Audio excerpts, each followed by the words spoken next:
नमस्कार दोस्तों, मैं हूं आपका दोस्त, आपका नटखट हमसफर राम यादव। जैसा कि आप सभी जानते हैं कि आज 2 अक्टूबर है और आज राष्ट्रपिता महात्मा गांधी की हम ही नहीं, पूरा देश, पूरा भारतवर्ष 154वीं जयंती मना रहा है। और यही नहीं, हमारे देश के एक और राजनेता स्वर्गीय लाल बहादुर शास्त्री की भी आज जयंती है, जिन्होंने जय जवान जय किसान का नारा दिया। एक बार इस कहानी का आरंभ करने से पहले हम सभी देशवासियों को बहुत सारी शुभकामनाएं देते हैं गांधी जयंती के इस पावन अवसर पर।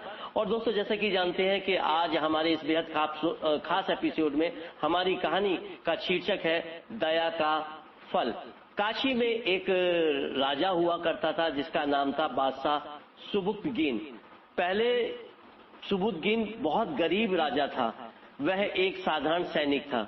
एक दिन वह बंदूक लेकर घोड़े पर बैठकर जंगल में शिकार खेलने गया था। एक दिन उसे बहुत दौड़ना और हैरान होना पड़ा।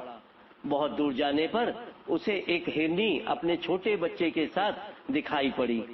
सुबुक्तगीन ने उसके पीछे अपना घोड़ा दौड़ा दिया और दौड़ते दौड़ते बहुत दूर चला गया। हिरनी डर के मारे भागकर एक झाड़ी में छिप गई, लेकिन उसका एक छोटा बच्चा पीछे छूट गया। सुबुक्तगीन ने हिरनी के बच्चे को पकड़ लिया और उसके पैर बांधकर अपने घोड़े पर लादकर उसे लेकर चला गया।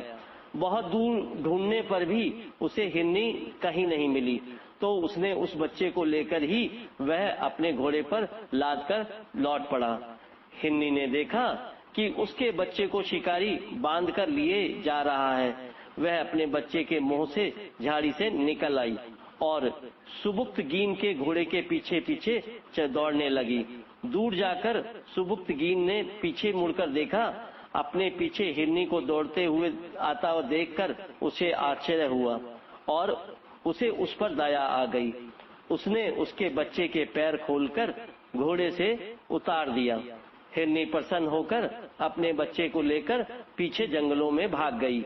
उस दिन घर लौटकर जब रात में सुबुक्तगीन सोया तो उसे रात को एक सपना दिखाई दिया। उसने सपने में एक देवदूत को देखा।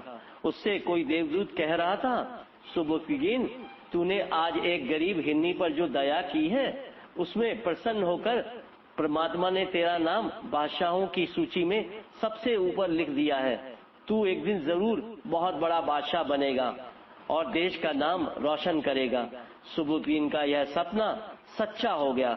आगे चलकर वह बहुत बड़ा बादशाह हुआ और इसका नाम इतिहास के स्वर्ण अक्षरों में दर्ज हुआ।